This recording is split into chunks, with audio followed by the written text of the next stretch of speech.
Good afternoon, everybody, and welcome to the Israel Brief, brought to you by Lay of the Land. I'm Rolene Marks, and let's take a look at today's top stories.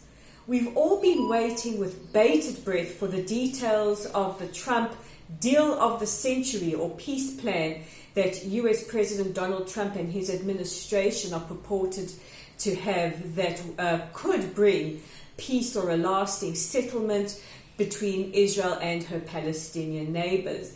Now, we saw a little bit of what the Trump administration had in mind during the Manama conference in Bahrain earlier this year, where they spoke about peace to prosperity, building the infrastructure or building the foundations from the ground up, with the rationale that an improved economy will create the better foundation for a lasting peace. Now, an Arab news channel have said that they have reportedly seen some parts of the Trump peace plan, which is one of the most closely guarded secrets we have seen in a long time.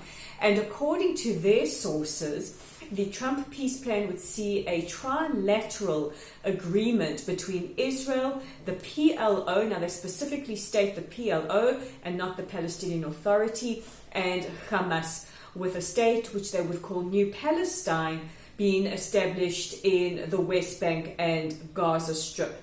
This would also mean that Israeli settlements would not be in this New Palestine. We don't have any more details on what the status of Israeli settlements would be, but we do have word what the status of Jerusalem would be, and Jerusalem would be undivided. So it matters to be seen whether or not this is in fact really contained in the peace plan, and we hope that elements of the deal of the century or the Trump peace plan will be made more public as the weeks go on.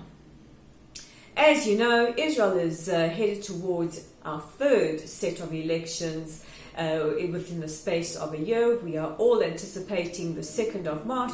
You know, as we say here in Israel, Pam Shlishi Glida, or third time lucky, actually translates directly to third time ice cream, but you get the picture. So parties have already started ferociously campaigning for your vote or our votes. And what we do know is that Gideon Sa'ar, who is the biggest competitor to the Likud chair, Prime Minister Benjamin Netanyahu, he has started his campaign in a gathering last night. There are reportedly to be primaries held between or within the Likud party on the 26th of December, although there are elements within the party who are trying to prevent that from happening. But what we do know is that Gideon Sa'ar is courting the more right-wing voters.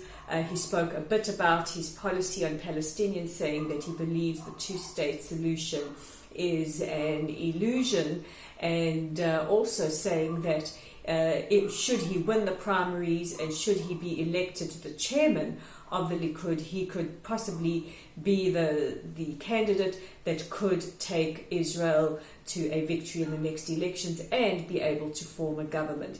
This comes as one of the founders of the Likud party, his son, has said that it is time perhaps for Prime Minister Netanyahu to step down and handle his legal woes and create space for succession. Also news in, and that's that Labour Party have held their primaries and they will be retaining Amir Peretz as the head of that party. Yesterday also the New Right, or Hayemini Hadash, launched their campaign, and notably conspicuously absent was Ayelet Shaked. And in better news to end off this broadcast, we now look to Germany, where hundreds of Jewish revelers took to the streets in the town of Freiburg al Breisgau to celebrate and welcome a new Torah to the community. And why this is so special is that it took place on Adolf Hitler Street. You know, as we say in Hebrew so many times, Am Yisrael Chai, the people of Israel live, and this is just proof in point of the eternity of life and the Jewish spirit of celebrating love, life above all things. So those are the top stories making headlines. Don't forget you can read our content online at www.layoftheland.online. You can read Dave Kaplan's article all about Jewish refugees from Arab countries and one special Iraqi who is campaigning to make this more of an issue. You can also check it out on our Facebook page at Lot Site. While you're there, like us, share our content, follow us, invite your friends to do the same, and don't forget about our YouTube channel. It's our way of getting Israel's side of the story out to the masses, and you can just simply click on the subscribe button and you'll be notified every time we post a brief. I'm Rolene Marks with today's edition of the Israel Brief. Tomorrow's edition might be from a different venue, but tune in to see where we are.